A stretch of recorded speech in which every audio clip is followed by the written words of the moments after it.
At 2:14 in the morning, a voice came through on a frequency Flight that had been 19 to silent base. for Do you 41 read? years. Requesting clearing for approach. Only one person on the plane understood what that meant.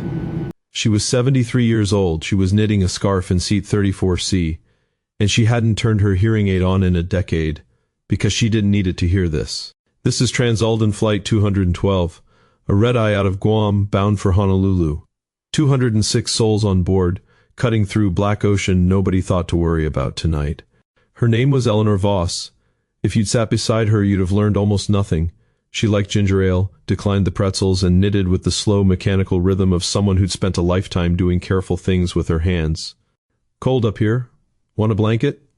The flight attendant, Marcus, said it the way people say things to elderly women, kindly, a little too loud, a little too slow. "I've flown before," Eleanor said. Something dry sat underneath it. Marcus didn't catch it. He was already moving to the next row. She took the blanket anyway. Politeness costs nothing. In her carry on, tucked under a paperback she wasn't going to finish, sat a leather case older than the airline itself. If Marcus had asked what was inside, she'd have said, "An old radio." True, and it would have told him nothing. Her knitting needles clicked. Click, click, pause. A rhythm she'd carried since she was 19, sitting in a windowless room with a headset clamped to her skull. She wouldn't have called it a rhythm then, she'd have called it Morse. She looked once toward the cockpit door. Something crossed her face, not fear. Recognition. The shape of something she hadn't expected to see again. Then the cabin lights dimmed, and 206 people settled into the fragile trust that lets human beings sleep at 39,000 feet, over water that would swallow them without a trace. Nobody noticed that the woman in 34C had stopped sleeping on planes decades ago. 41 years earlier, Eleanor was 22, working the overnight shift at a regional air traffic station on a stretch of coastline that doesn't appear on maps under that name anymore. Her father had taught her Morse before she could write cursive, tapping it on the kitchen table with a butter knife. "You don't listen with your ears," he told her. "Anybody can hear a code. You listen with your hands, so your hands already know the answer before your head catches up." Her trainer was a man named Desmond Okafor, broad-shouldered, ex-military radio, and relentless in the specific way of someone who believed every green trainee might one day save a life, and trained them like that day was already coming. "Why does this matter, Des? It's 1983. We have voice radio, radar." Her fingers ached around the practice key. "Voice fails, radar fails, power fails," he said. "Morse is what's left when everything else quits on you. You won't know which day you need it, so you learn it like it's always that day." She rolled her eyes. 22-year-olds roll their eyes at everything that sounds like a lesson. Then came April 14th, 1985. The night Meridian Pacific Flight 19 disappeared. A dying regional airline, an old aircraft, a skeleton crew. Somewhere over open water, it stopped answering. At 2:14 that morning, a transmission came through, not on voice radio, which had gone dead 20 minutes earlier, but on the old backup Morse channel almost nobody monitored. Eleanor was on it, because she was the newest hire and got the shifts nobody wanted. She copied it. A short, degraded burst half swallowed by static. She reported what she heard. Her supervisors, men twice her age, told her a 3-month rookie didn't get to redirect a search pattern on a signal nobody else could confirm. Flight 19 was never found. 31 people. No wreckage. No answers. Desmond believed her. He spent 2 years trying to get the recording reanalyzed, chasing a theory about atmospheric ducting. How a warm air layer sitting over cold air near the surface could bend a radio signal for hundreds of miles, could make a weak, dying transmission travel distances it had no right to travel. Nobody with real authority wanted to reopen a closed case on the word of a junior controller and one stubborn veteran. Eleanor left the profession in 1987. Retrained as an electronics technician, married, raised a daughter. Never told most people in her life what she used to be able to hear inside a burst of static that sounded to everyone else like nothing at all. She kept the case. She kept the radio. She never let go of that transmission. In the cockpit, 40 feet ahead of her, First Officer Priya Nair frowned at a readout that didn't belong there. Captain Ray Delacroix had 22 years in the seat. He was talking about his daughter's dance recital, the one he'd missed for the 3rd year running. "She'll remember you were flying planes. Not that you missed the recital," Priya said, half listening, eyes on the flight display. "That's what I tell myself at 3 a.m., less convincing at 3 p.m. Eleanor noticed the first wrong note before anyone with a headset did. Not dramatic. A texture. A faint whine underneath the engine hum there and then gone. The difference between silence and near silence. The kind of thing a trained ear catches in its chest before the mind can name it. She set down her knitting, told herself she was imagining it, said nothing. There was nothing yet to say. 20 minutes later, Priya caught it too. A flicker on the data link, a garbled transmission bleeding onto a frequency they weren't monitoring. Gone before she could register it. Did you copy that? Copy what? Something bled through on guard, sounded almost like a call sign. Ray checked his panel. Nothing. Atmospherics inversion layer tonight, per the briefing. HF does strange things out here. Neither of them thought much more about it. Not everything that looks fine at 2 a.m. over open water is fine. Stage 2 arrived 9 minutes later. Transalden 212, radar contact lost, the oceanic controller said. A woman named Danielle, working a console 1,100 miles away, her comm carrying a strain underneath it. Say your position and altitude. Ray answered clean and fast. Danielle acknowledged. Routine. Radar dropout over remote ocean happens. Then her voice changed. 212, be advised. We're showing an unidentified return 40 miles northeast of your position. Transmitting intermittently on guard frequency, using a call sign that doesn't match any flight plan on file. Say the call sign again, Priya said, hands stilling over the panel. A pause, just long enough to register as strange. Meridian 19er. In the cabin, 40 feet back, Eleanor Voss's hands went cold. Meridian 19. A call sign retired for 41 years. An airline that folded 2 years after the disappearance. Its aircraft scrapped. There was no reason that call sign should exist on any frequency, anywhere, tonight. She thought of Desmond. 9 years dead. If he'd been right about the ducting, if the atmosphere really could bend a signal that far, that strangely, then whatever was transmitting wasn't a ghost repeating a 41-year-old distress call. It was happening right now. Up front, the crew hit the edge of what procedure could offer. No aircraft was scheduled in that sector, no transponder match. The intermittent signal kept bleeding through, 3 short, 3 long, 3 short, a pattern that meant nothing to anyone on duty tonight, because nobody left alive in that cockpit had been trained to hear Morse the way a hand that once lived inside it could still hear it, instantly, without translation. SOS. Eleanor stood up in the dark cabin, 41 years removed from the last time that pattern passed through her hands, and felt every one of those years land on her at once. Marcus intercepted her before she'd taken 3 steps.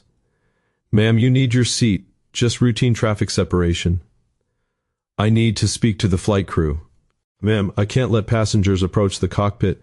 That transmission you can all hear through the bulkhead. I know what it is. I need 2 minutes. He guided her back to her row, promised to relay her concern.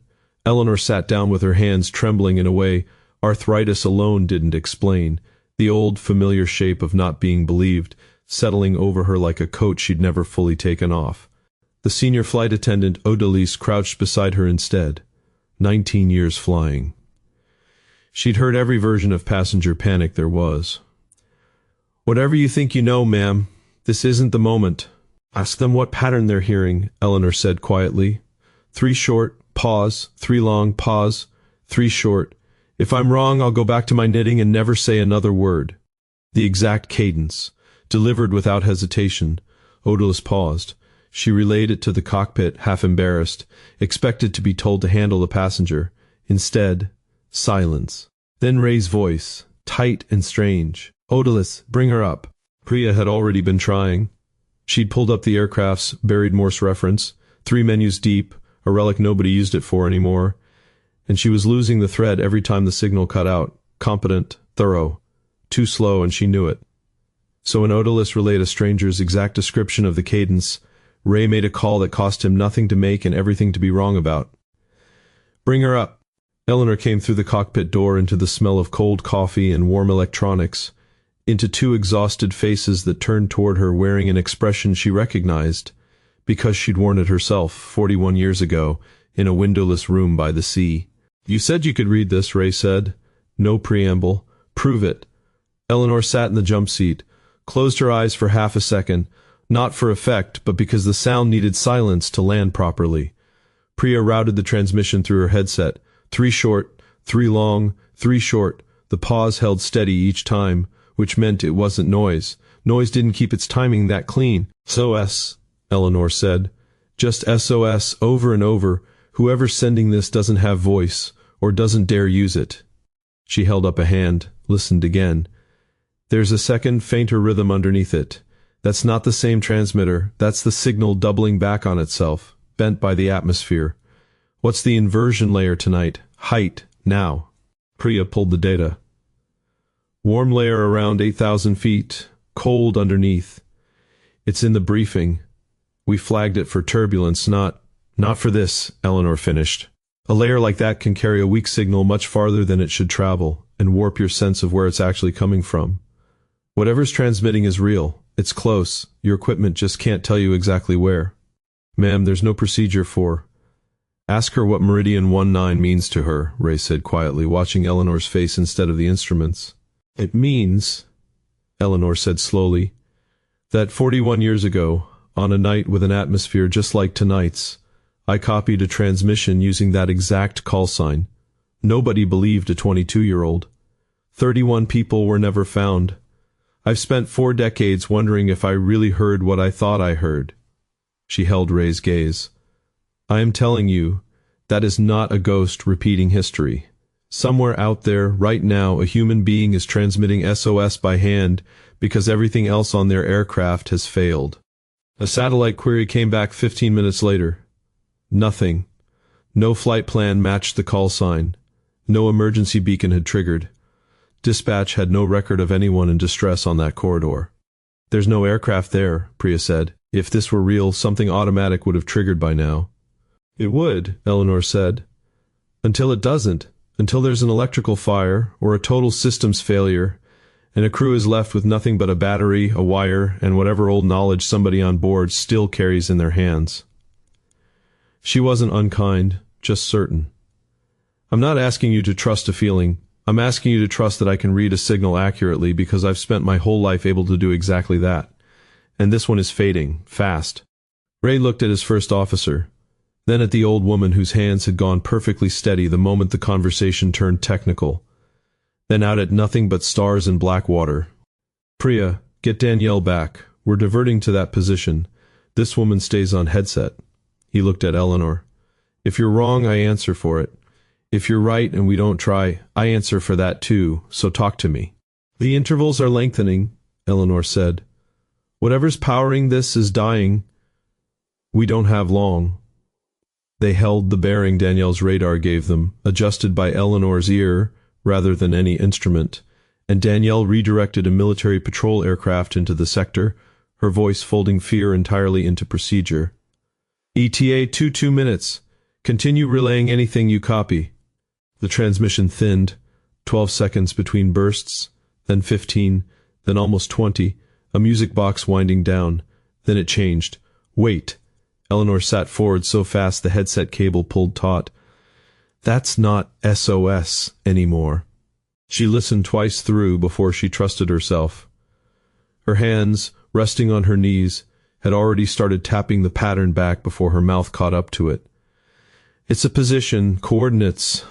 That takes effort. Somebody's still conscious, still thinking clearly enough to send numbers instead of just the alarm. Get me something to write with. Odalis pressed a pen and a laminated safety card into her hands. Eleanor's fingers moved with a speed that belonged to someone 40 years younger, translating dots and dashes into digits. The numbers didn't match Danielle's radar estimate.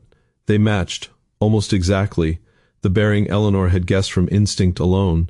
Danielle, copy new coordinates, Ray said, reading them off, his voice tight with something between disbelief and a fragile hope. A pause. Then, 212. Those coordinates sit inside a decommissioned corridor near an old exercise zone. No scheduled traffic there. But we have a private charter that filed for that region 6 hours ago. Unreachable on all standard channels for the last 40 minutes. Stand by. 4 minutes later, the signal cut. Not fading, severed. The way a wire cuts, not the way a battery dies. That's not degradation, Eleanor said, her composure cracking for the first time.